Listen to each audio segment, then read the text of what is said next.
The grand hall of the Imperial Palace stretched higher than any building Jake Morrison had ever seen on Earth. Crystal columns rose toward a ceiling that seemed to touch the clouds, and thousands of guests from across the galaxy filled the space with color and sound. Jake stood at the altar, in his formal diplomatic uniform, waiting for his bride. He had never imagined his life would lead to this moment. Just 2 years ago, he had been ready to retire from military service and live quietly, somewhere peaceful.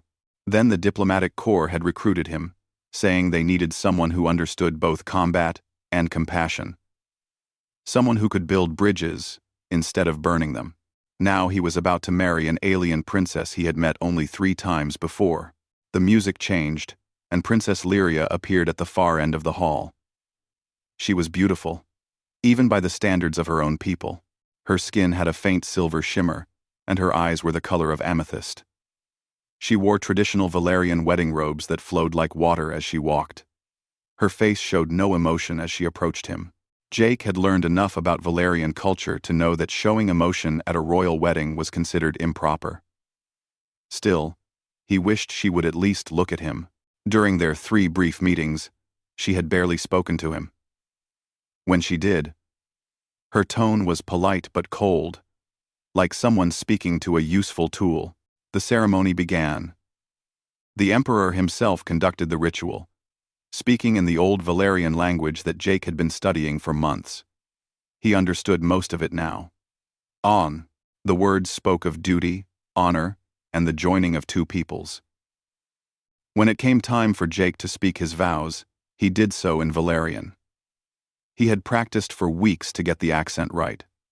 A murmur went through the crowd. Several Valerian nobles looked surprised that a human could speak their language so well. Lyria's expression remained neutral, but Jake thought he saw her eyebrow twitch slightly. That was something, at least. After the ceremony, the celebration lasted for hours. Jake stood beside Lyria as hundreds of guests approached to offer congratulations.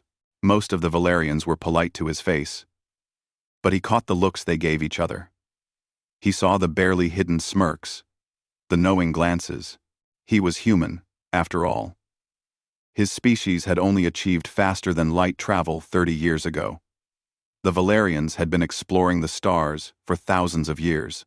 To them, humans were children playing with toys they barely understood. During a quiet moment, 2 of Lyria's sisters approached. Princess Kessa was tall and sharp-featured, while Princess Thora had a warrior's build and carried herself like a soldier. "Sister," Kessa said, her voice sweet as poison. "What a lovely ceremony. So intimate." "Yes," Thora added. "Who would have thought you would be the first of us to marry? And to such an interesting choice." Lyria's face remained calm. "The Emperor commanded it. I serve the Empire." "Oh, way." Lyria's face. "Wace." "Of course," Kessa said. She looked at Jake with barely disguised contempt. "Tell me, human, how does it feel to marry so far above your station?" Jake smiled politely. "I'm honored to serve the cause of peace between our peoples, Your Highness." Kessa laughed. "How diplomatic. I suppose that's all your kind can offer. Diplomacy and clever words." She leaned closer.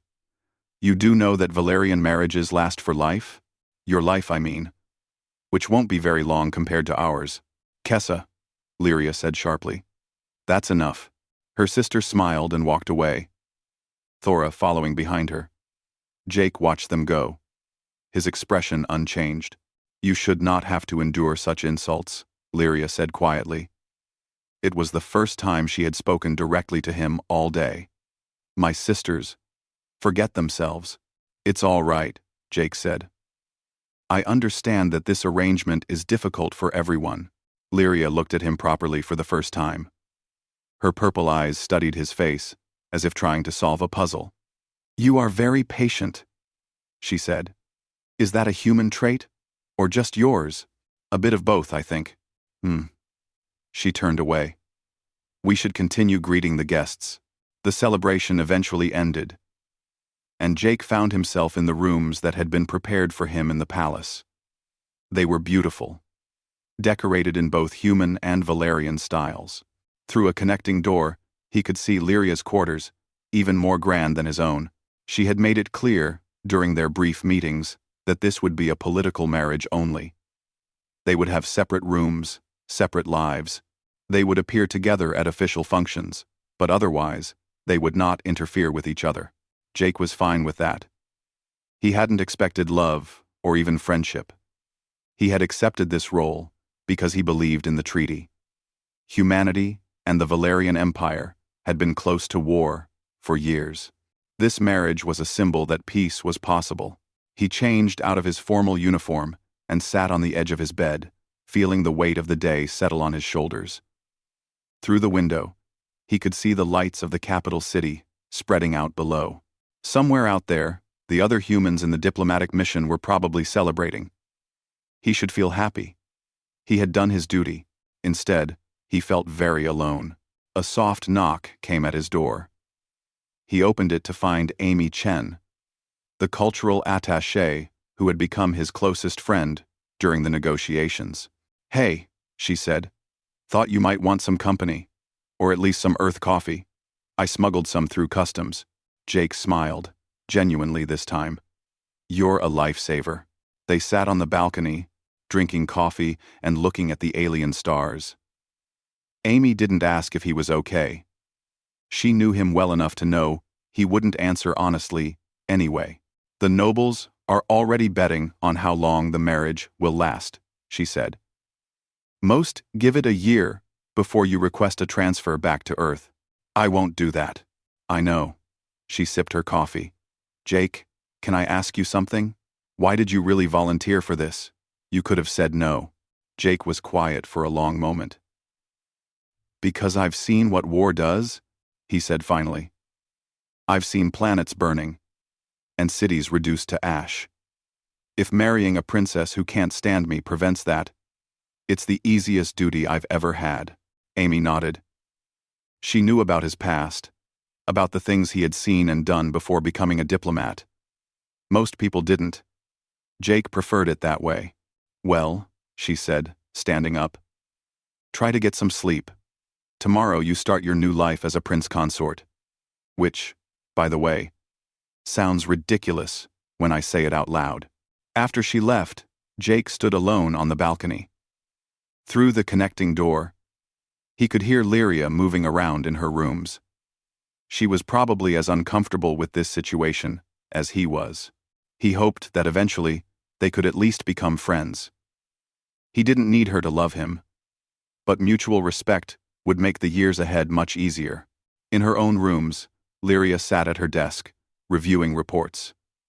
She refused to think about the human in the next room, about the strange patience he had shown in the face of her sister's mockery. She refused to wonder why he had learned her language so perfectly, or why his smile never quite reached his eyes. He was a diplomatic necessity, nothing more. She would do her duty to the Empire, and he would do his. That was all there was to it.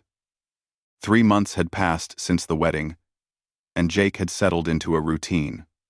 Every morning, he woke before dawn and spent an hour in the palace gym. Then he studied Valerian history and law until breakfast. After that, he attended whatever meetings or ceremonies required his presence as the prince consort. Lyria had her own schedule, and their paths rarely crossed except at official events. When they did meet, she was polite but distant. She treated him like a colleague, not a husband. Jake was fine with that arrangement. What surprised him was how much he enjoyed learning about Valerian culture. Their history went back thousands of years, filled with wars and peace treaties, brilliant artists, and cunning politicians. The more he learned, the more he understood why they looked down on humans. To them, humanity was barely past the cradle stage. The palace servants had warmed to him, at least. He always thanked them by name, asked about their families, and never demanded anything he could do himself. This was apparently unusual behavior for royalty. One afternoon, Jake was in the library when he heard raised voices. He looked up from his book to see Lord Corthan, a powerful, noble, arguing with one of the human diplomats. Your presence here is a stain on the Empire, Corthan was saying. The Emperor should never have allowed this farce of a marriage.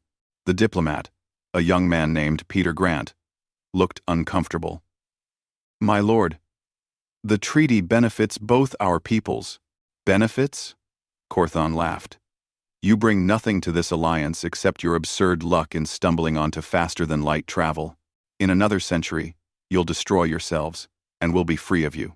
Jake closed his book and stood up. Lord Corthan, he said calmly, I wonder if you've read the human philosopher Marcus Aurelius. He wrote that the best revenge is to not be like your enemy. Perhaps we could discuss philosophy instead of politics? Corthan turned to him, his eyes cold. The human prince, tell me, do you truly believe you belong here? That you're worthy of a princess of the blood? I believe I'm doing my duty, Jake said, just as Princess Lyria is doing hers. Whether I'm worthy or not isn't for me to decide. How diplomatic, Corthan sneered. But diplomacy is just cowardice. Wearing fancy clothes. A real warrior would defend his honor. Jake smiled slightly. My honor doesn't need defending, Lord Corthan. It exists, whether you acknowledge it or not. For a moment, Corthan looked like he might strike Jake. Then he seemed to remember where they were and who might be watching. Enjoy your time in the palace, human. It won't last forever. He turned and walked away. Peter let out a breath. Thank you, sir. I didn't know what to say to him. Don't worry about it, Jake said. Some people need to feel superior. Let them have it. That evening, there was a state dinner. Jake sat beside Lyria at the high table, watching the nobles and dignitaries eat and drink. The Valerian food was rich and strange, but he had learned to enjoy most of it. Lord Corthan was there, seated near the emperor. During the meal, he began telling stories about great Valerian warriors, each tale emphasizing courage and strength. It was clearly aimed at making the humans at the table feel inadequate. When he finished his latest story, he turned to Jake.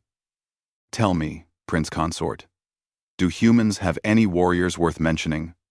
Or do you prefer to hide behind your machines? 2. No. The table grew quiet. Jake took a sip of his wine, considering his response. We have many brave soldiers, he said. But I've always thought that the best warriors are the ones who choose when to fight. It takes more courage to build peace than to make war. A pretty speech, Corthan said, but spoken like someone who has never been tested in battle. Jake's expression didn't change. But Lyria noticed his hand tighten slightly on his wine glass. Then, he relaxed and smiled. You may be right, my lord. I'm just a diplomat, after all. Lyria frowned. Something about his response bothered her, though she couldn't say why. She had seen Jake handle insults and mockery for 3 months now, always with the same patient smile. Never angry, never defending himself too strongly. She had assumed it was weakness. But looking at him now, she wondered if there was something else going on beneath that calm surface. After dinner, she found herself walking with him back toward their quarters. It was late, and most of the palace had gone quiet. You let them mock you, she said abruptly. Jake looked at her, surprised. It was the first time she had initiated a conversation with him. It doesn't bother me. It should. You're married to a princess. Their insults reflect on me as well. I'm sorry, Jake said. I don't mean to embarrass you.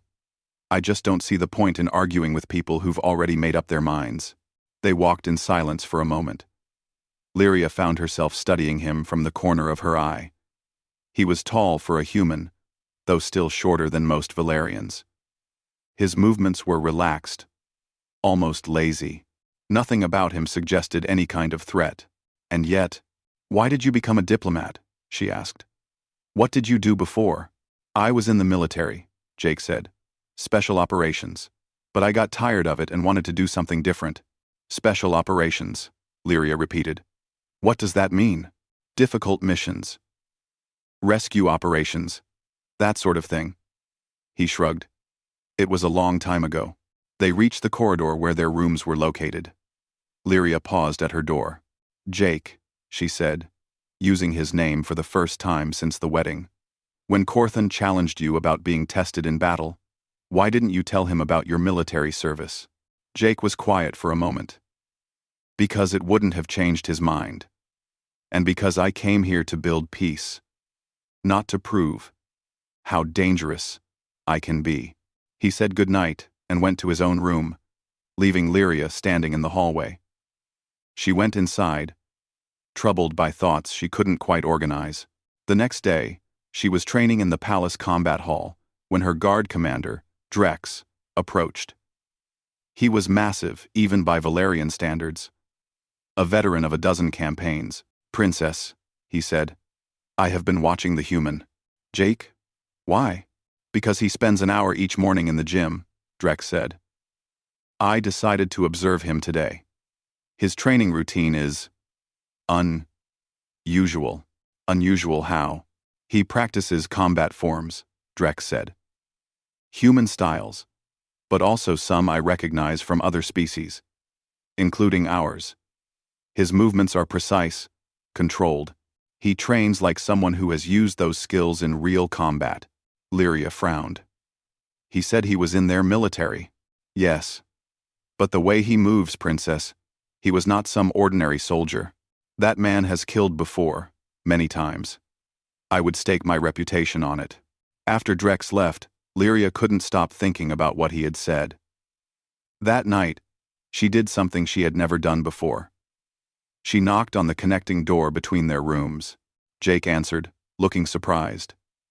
He was dressed casually, reading on his tablet. Is everything all right? He asked. I wanted to ask you something, Lyria said. And I want an honest answer. Of course. You said you were in special operations. What exactly did you do? Jake's expression didn't change. But something shifted in his eyes. I did what was necessary to protect my people. That's not an answer. It's the only answer I can give, Jake said gently. I'm here to help build peace between our peoples. The rest doesn't matter. Lyria studied his face, looking for any sign of deception. She found none, but she also found no warmth, no opening. He was like a door that appeared unlocked, but wouldn't actually open. Very well, she said finally. Good night, Jake. Good night, Lyria. As she lay in bed that night, Lyria realized something that disturbed her. For 3 months, she had believed she understood the human she had married. He was patient, polite, educated, and weak. A perfect diplomatic tool, nothing more. But now she wondered if she had been seeing only what he wanted her to see. And if that was true, what else was he hiding behind that gentle smile? The invitation to the hunting expedition arrived a week later. It was from Prince Vaxar, Lyria's cousin, who controlled the military outpost on Krell, one of the moons orbiting the Valerian homeworld. The hunt was a traditional event, held every year to honor the old warrior customs. Lyria accepted immediately. She enjoyed the hunt and was skilled with both bow and rifle. Jake was also invited, as was proper for the prince consort. You don't have to come, Lyria told him. These hunts can be dangerous. The Krell stalkers are apex predators. I'd like to come, Jake said. I should learn about Valerian traditions. Amy Chen was less enthusiastic when Jake told her. They were having coffee in his rooms, and she nearly spilled hers when he mentioned the hunt. Are you insane? She said. Prince Vaxar hates humans. Everyone knows it. This is a setup. Probably, Jake agreed. But I can't refuse without causing a diplomatic incident. You could get killed. I'll be careful. Amy shook her head. You're too calm about this. It's creepy. Jake smiled. Trust me, Amy. I've been in worse situations. The hunting party assembled on Krell 3 days later. The moon was beautiful in a harsh way, all rocky cliffs and dense forests. The air was thinner than on the Valerian homeworld, and Jake could feel it in his lungs. Prince Vaxar greeted them at the lodge. He was younger than Lyria, broad-shouldered and handsome, with the easy confidence of someone who had never been challenged. His eyes lingered on Jake with obvious contempt. "Welcome, cousin," he said to Lyria. "And welcome to your husband." He said the word like it tasted bad. "I hope he can keep up. The stalkers are particularly aggressive this season." "I'll do my best," Jake said mildly. The hunting party included a dozen Valerian nobles, along with Kyle Harper, a human security officer who had insisted on coming.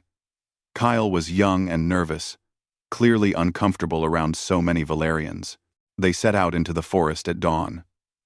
Valerians hunted with traditional weapons, long spears, and powerful bows. Jake carried a borrowed spear, feeling its weight and balance. It was well made, though clearly chosen to be too heavy for a human. The Krell stalkers were enormous creatures, 3 meters tall with 6 legs and armored hides. They hunted in packs and could move through the forest almost silently, despite their size. Killing one was considered a great honor. For the first few hours, the hunt went normally. They tracked a pack through the dense undergrowth, moving quietly. Jake noticed that Vaxar kept positioning him at the most exposed points, places where a stalker attack would hit him first. He didn't complain. He simply stayed alert and kept moving. Around midday, they found fresh tracks. The pack was close. Vaxar split the group, sending Jake and Kyle with 2 Valerian hunters to circle around and drive the stalkers toward the main party. "Try not to die, human," Vaxar said with a smile. "It would be such a waste of my cousin's time." They moved through the forest, following the tracks. One of the Valerian hunters, a woman named Celis, kept glancing at Jake. "You move quietly for a human," she said. "Have you hunted before?" "A little," Jake said. "Different prey, different world, but the principles are the same." They found the stalkers in a clearing, a pack of 5 adults. Beautiful and terrifying at the same time.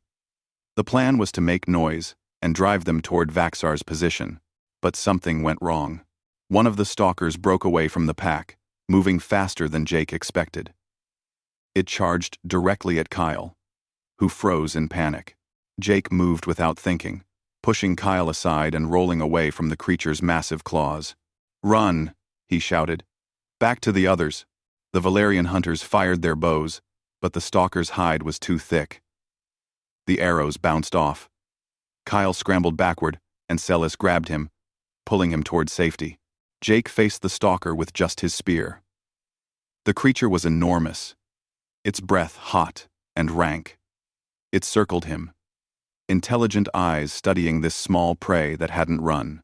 Jake's grip on the spear was relaxed, his stance loose.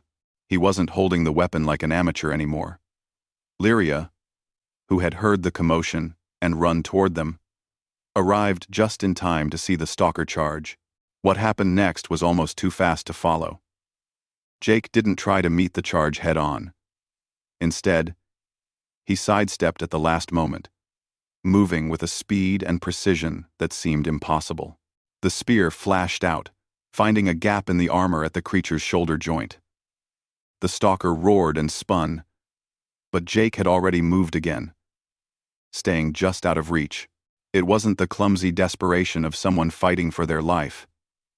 It was controlled, calculated. The movements of someone who had fought much worse things than a Krell stalker. The creature charged again.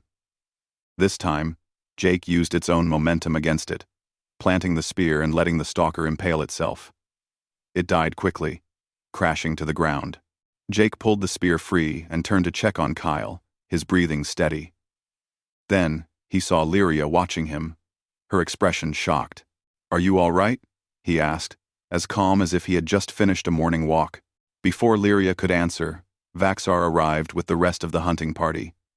He took in the scene, the dead stalker, Jake standing unhurt. "Well," Vaxar said, "it seems the human has some luck after all." "That wasn't luck," Lyria said quietly. The hunt continued, but the mood had changed. Lyria kept watching Jake, seeing him differently now. The way he moved through the forest, the way he constantly scanned for threats. This wasn't a diplomat pretending to be comfortable in the wilderness. This was someone in his element. That evening, they made camp. Vaxar had been drinking heavily, and his mood had turned ugly. He kept making comments about human weakness, human cowardice. Kyle, who had been shaken by the stalker attack, finally snapped back at one of the insults. Vaxar stood up, towering over the young human. "You want to challenge me, little man?" he said. Vaxar, "Enough," Lyria said. He meant no offense.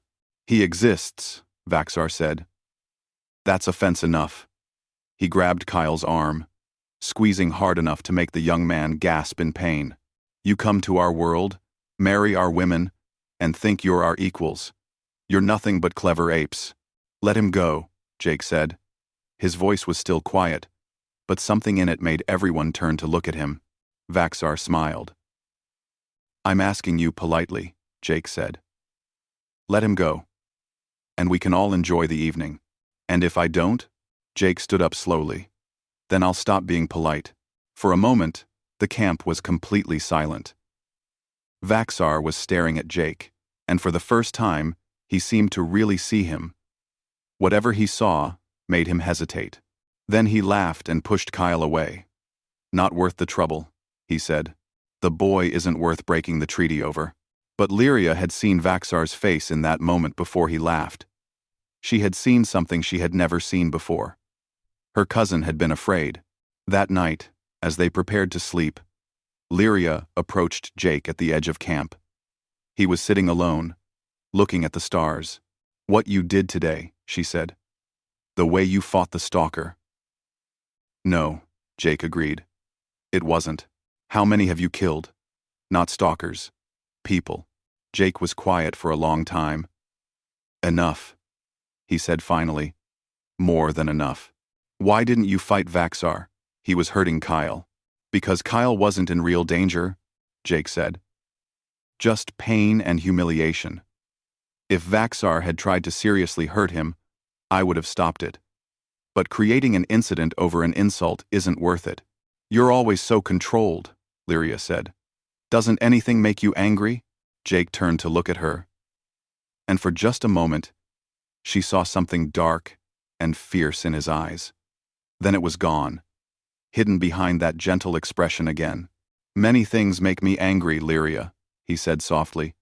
"I just choose not to show it. Anger makes you stupid, and stupidity gets people killed. Is that why you became a diplomat? To avoid violence? I became a diplomat because I got tired of violence. There's a difference." He stood up. "You should get some rest. We have a long trip back tomorrow." As he walked away, Lyria realized that she had been completely wrong about the man she had married. He wasn't weak or harmless. He was something much more dangerous than that. He was someone who had learned to control what others couldn't. The weeks following the hunt were strange for Lyria. She found herself watching Jake more closely, noticing things she had missed before. The way he moved through the palace with complete awareness of his surroundings. The way his eyes constantly tracked people and exits. The way he smiled and laughed with courtiers, while his hands stayed relaxed and ready. He was still patient and diplomatic. He still let nobles insult him without response. But now, she understood. It wasn't weakness. It was choice. She also noticed that they had started talking more. Real conversations. Not just the polite exchanges required by their positions. He would ask her about Valerian history, and she found herself enjoying his questions. He saw connections that other scholars missed. Understood implications that took her people years to grasp. One evening, they were having dinner in her rooms, something that had become a weekly habit. Jake was telling her about Earth's oceans, which fascinated her. "I'd like to see them someday," she said. "Your world sounds beautiful." "It is," Jake said. "Different from here, but beautiful. Maybe when things are more stable, we could visit." Lyria smiled at the thought. Then she noticed Jake had gone very still. His attention focused on something outside the window. "What is it?" she asked. "I'm not sure," he said quietly. "The guard rotation just changed 20 minutes early, and there are too many soldiers in the courtyard." Before Lyria could respond, an explosion rocked the palace. The window shattered, and Jake was moving instantly, pulling her down and shielding her with his body. "Stay down," he said. More explosions. Alarms began to wail. Jake's comm device activated. It was Amy's voice, tense and frightened. "Jake, we're under attack. Armed insurgents in the throne room. The Emperor and Empress are secure, but there are casualties."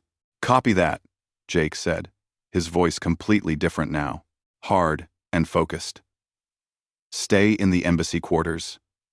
Lock down, and don't come out for anyone but me or palace security. Understood?" "Understood." "Jake, be careful." He was already moving, checking the door to the hallway. "Lyria, is there a secure room in your quarters?" "Yes, the inner chamber. It's reinforced. Go there now. Lock the door, and don't open it for anyone but me or your father's personal guard." "What are you going to do?" "Make sure you're safe." He handed her a small device. "This is a human emergency beacon. If I don't come back within an hour, activate it. Our ship in orbit will send help." "Jake." An explosion closer this time. Smoke was beginning to fill the corridor outside. "Go. Now." Lyria ran to the inner chamber, but she didn't lock the door completely. Through the crack, she watched Jake move through her rooms with deadly efficiency.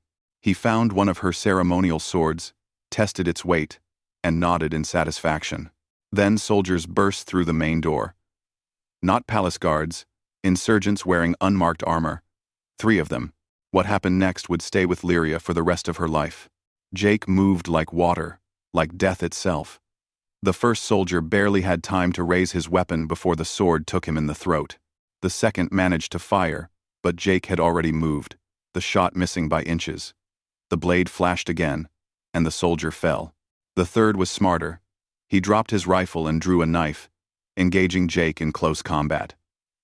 They fought for perhaps 30 seconds, though it felt like forever. To Lyria, the soldier was skilled, trained in Valerian military techniques. Jake was better. When it was over, Jake stood among the bodies, breathing slightly harder, but otherwise unharmed. He wiped the sword clean and moved to check the corridor. Lyria emerged from the inner chamber, her legs shaking. "You killed them." "Yes," Jake said simply. "Stay behind me." They moved through the palace, and everywhere there were signs of fighting. Some insurgents, some palace guards. Jake avoided conflict when possible, but when they encountered more insurgents, he dealt with them with the same cold efficiency. They reached the throne room to find it secured by loyal forces. The Emperor and Empress were alive but shaken. Lord Corthan lay dead, killed while trying to protect the Emperor.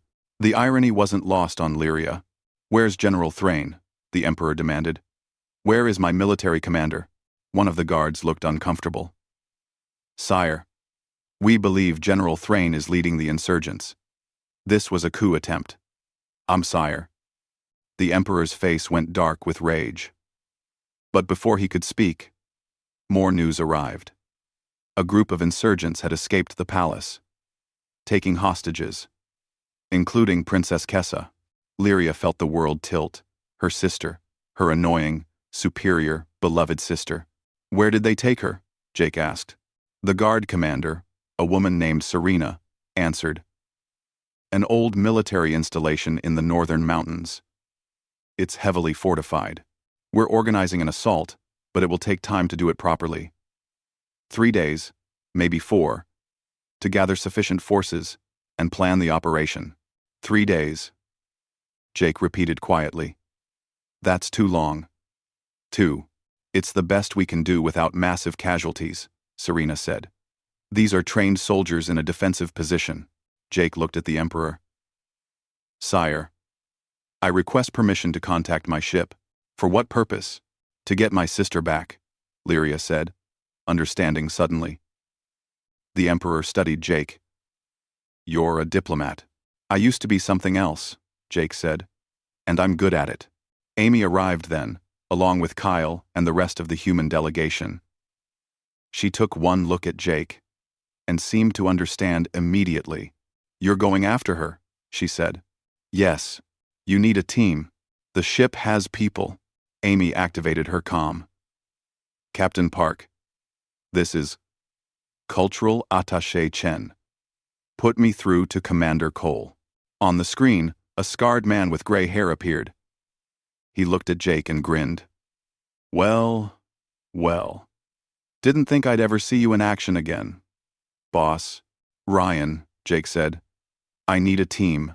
Small, fast, and quiet. Can you do it? For you? I'll have 6 of our best ready in 2 hours. Jake explained the situation quickly and efficiently. Ryan nodded as he listened. Already planning. We can do this, he said. But it'll be risky. I know. After the comm closed, Lyria grabbed Jake's arm. You don't have to do this. Let the Valerian military handle it. In 3 or 4 days, Jake said. What do you think happens to Kessa in 3 or 4 days? These people tried to kill your father. They're not going to treat her well. You could die. Maybe, Jake said.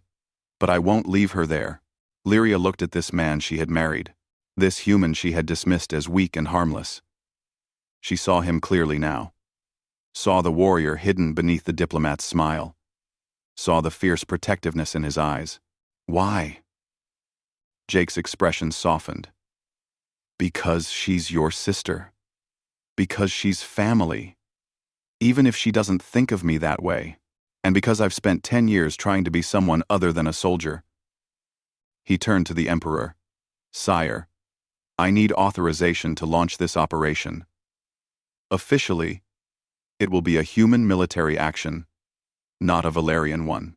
If it fails, you can claim you had no knowledge of it. The Emperor looked at his daughter, then back at Jake. You have my authorization. Bring Kessa home. I will. As Jake left to prepare, Lyria stood in the throne room, surrounded by her people. The palace was damaged, nobles were dead, and her sister was in terrible danger. And the only hope she had was a human diplomat who had spent 6 months letting everyone believe he was harmless. Her father approached her. Did you know? He asked quietly. About what he was? No. Lyria said. I thought he was weak. I thought he was nothing. And now? Lyria watched through the window as Jake walked across the courtyard toward the landing pad where the human shuttle waited. He moved with purpose now, no longer hiding what he was. Now I think I married someone extraordinary, she said. And I was too blind to see it. The human shuttle was small and fast, built for quick insertions rather than comfort. Jake sat with 6 other humans, all of them former special operations soldiers who had retired to easier lives, until tonight. Ryan Cole sat across from him, checking his weapons with practiced ease. Just like old times, boss. Let's hope not, Jake said. Old times usually meant something went wrong. The other soldiers chuckled. They were good people, Jake knew. He had served with most of them during the border conflicts before the treaty. They had faced impossible odds and survived through skill and teamwork. Target is a military installation built into the mountain, Jake said, pulling up a holographic map. 3 levels, reinforced walls, automated defenses. Intelligence says approximately 40 insurgents. All trained Valerian soldiers. And we're 7 humans, one of the soldiers said. Her name was Lisa Park, the ship's captain, who had volunteered to come down. I like those odds. We're not here to fight 40 soldiers, Jake said. We're here to get the princess out alive. Fast, quiet, and gone. Before they know what happened. They studied the plans. The installation had been decommissioned years ago, but most of its systems were still functional. There was a maintenance tunnel that accessed the lowest level, designed for repair drones. That's our entry point, Jake said. We go in, locate the princess, and extract. If we're lucky, we're out before they even know we're there. And if we're not lucky? Ryan asked. Jake's expression hardened. Then we make sure they regret taking her. The shuttle dropped them 5 kilometers from the installation. They moved through the darkness in complete silence, using night vision to navigate the rocky terrain. The mountain loomed above them, dark and forbidding. They found the maintenance tunnel exactly where the plans showed it would be. The door was locked, but Lisa had brought cutting equipment. Within minutes, they were inside. The tunnel was narrow and dark, barely wide enough for a human, certainly too small for a Valerian. It led deep into the mountain, past power conduits and water pipes. Jake led the way, his weapon ready. They emerged on the lowest level. Empty storage rooms and abandoned equipment. No guards. Jake signaled the team to spread out and search for stairs or elevators. Ryan found the access shaft. "This leads up to the detention level," he whispered. "According to the plans, that's 2 levels up." They climbed in silence. Jake's heart was steady, his breathing controlled. This was familiar territory.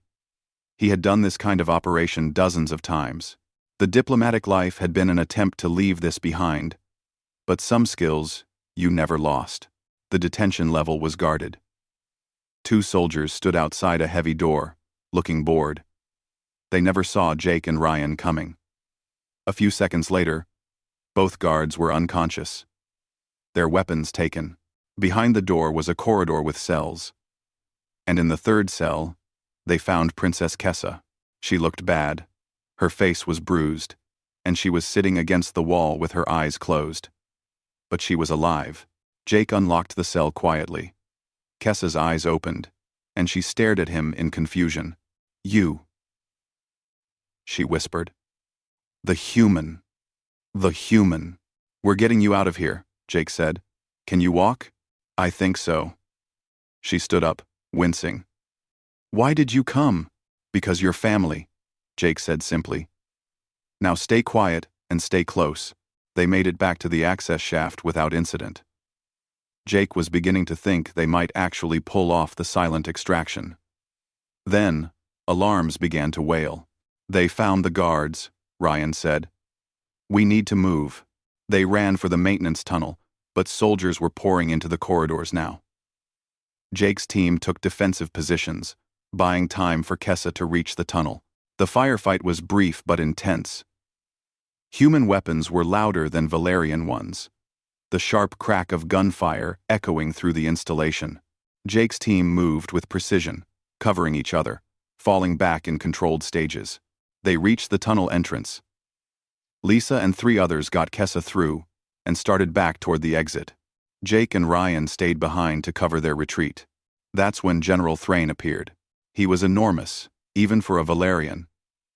And he carried a massive rifle that looked like it could punch through armor. His eyes found Jake, and he smiled.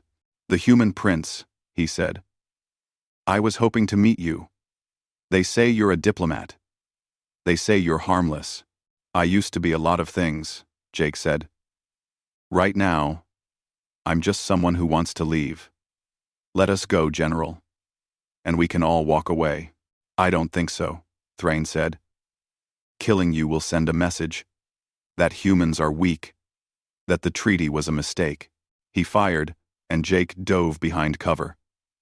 Ryan returned fire, but Thrain's armor absorbed the shots. The general advanced, laughing. "Is this the best humanity can offer?" he shouted. "Cowards, hiding behind machines?" Jake checked his ammunition. Low. The tunnel was 30 meters behind them. If they ran, Thrain would shoot them in the back. If they stayed, they would eventually run out of ammunition. So Jake made a choice. He stood up and dropped his weapon. "Ryan, get to the tunnel," he said quietly. "Boss, you can't. That's an order." Jake's voice had the tone that had once commanded 100 soldiers. Ryan hesitated, then nodded, and ran for the tunnel. Thrain watched him go, then turned back to Jake. "Surrendering? How disappointing." "Not surrendering," Jake said. "Just making it fair." He drew the Valerian sword he had taken from Lyria's quarters, the one he had used to kill the insurgents in the palace.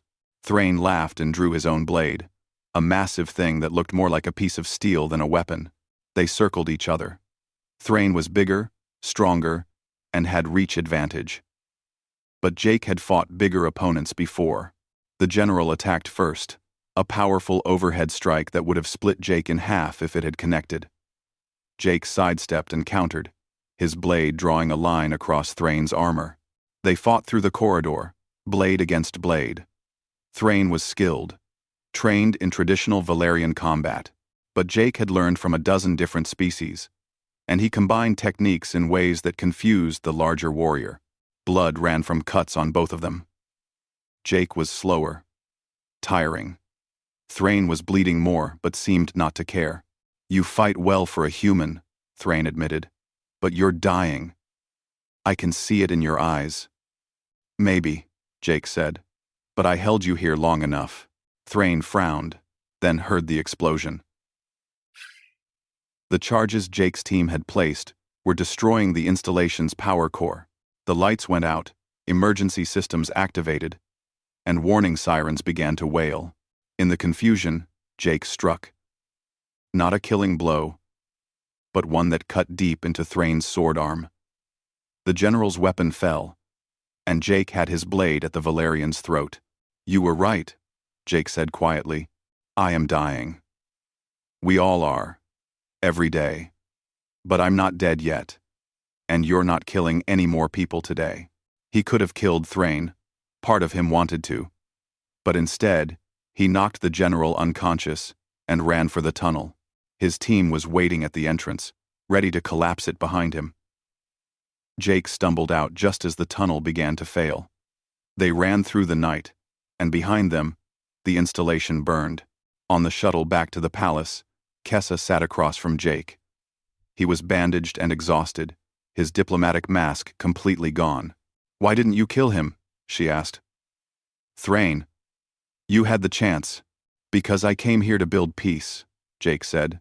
"Killing should always be the last option, not the first. Even when they deserve it, especially then." He looked at her. "Your sister is waiting for you." She was very worried. "Eat." Kessa was quiet for a moment. "I'm sorry," she said finally, "for how I treated you, for what I said at the wedding. I thought you were nothing." "I know what you thought," Jake said. "Most people do. It's easier that way. Easier to be underestimated, easier to be kind when people expect you to be weak. Harder to be kind when they know you can hurt them." Jake closed his eyes. "I spent 10 years being a weapon.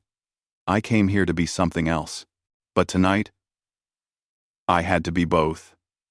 Number. They landed at the palace to find Lyria waiting. She ran to Kessa, holding her sister tightly. Then, she turned to Jake. "Thank you," she said. "Thank you for bringing her back." "You're welcome," Jake said simply. Over the next few days, the coup attempt fell apart. Without Thrain and the installation, the insurgents surrendered. The Emperor declared a new era of cooperation with humanity, pointing to Jake's rescue as proof of human honor and courage. But Jake didn't attend the ceremonies. He stayed in his rooms, recovering from his wounds, and trying to find his balance again. Being a soldier had been easier than being a diplomat. You knew who the enemy was and what needed to be done. Lyria found him on his balcony one evening, watching the sunset. "You've been avoiding me," she said. "No, just thinking." "About what?" "About who I am," Jake said. "I came here to leave the soldier behind. To be just a diplomat, just a bridge between our peoples. But it turns out you can't leave parts of yourself behind. They're always there, waiting." Lyria sat beside him. "I owe you an apology," she said. "For 6 months, I looked at you and saw nothing. I saw someone weak and harmless. And beneath me, I was wrong." "You weren't entirely wrong," Jake said. "I am harmless. To people who don't threaten those I care about. And to people who do?" Jake's expression darkened for just a moment. They sat in silence, watching the alien sun paint the sky in colors that didn't exist on Earth. Finally, Lyria spoke. "My father wants to make you a full member of the royal court. Give you real authority, not just a ceremonial title." "I don't want authority," Jake said. I just want to do my job, which is building peace, building understanding. He looked at her. Maybe building a real marriage, if you're willing to try. Lyria smiled. I think I'd like that. Though I have to admit, I'm a little afraid of you now. Good, Jake said. Fear keeps you honest, but you don't have to be afraid. I would never hurt you. I know. She took his hand. The first time she had voluntarily touched him. Kessa told me what you said. About killing being the last option. Do you really believe that? I marted round. Yes. Violence is easy. Any fool can destroy. Building something that lasts, that's hard. That takes real strength. He squeezed her hand gently. I've destroyed enough for one lifetime. I'd rather build something now. Then let's build, Lyria said. Together. 3 months later, the palace had been repaired, and life had returned to normal. But things had changed between Jake and Lyria. They had dinner together every evening now, talking about everything and nothing. She taught him Valerian poetry, and he taught her earth music. One night, as they sat together on the balcony, Lyria said, You know what I think is the most dangerous thing about you? What? Not that you can fight, not that you can kill, but that you choose not to. She looked at him seriously. You have all that power, all that skill, and you keep it locked away. That kind of control is terrifying. Is that a compliment? Jake asked, smiling. I think so. I'm still figuring you out. Take your time, Jake said. We have years, and for the first time since they had married, that felt like a promise rather than a sentence. The alien princess had finally seen her human husband for who he really was. Not harmless, but choosing to be gentle. Not weak, but strong enough to be kind. And that made all the difference.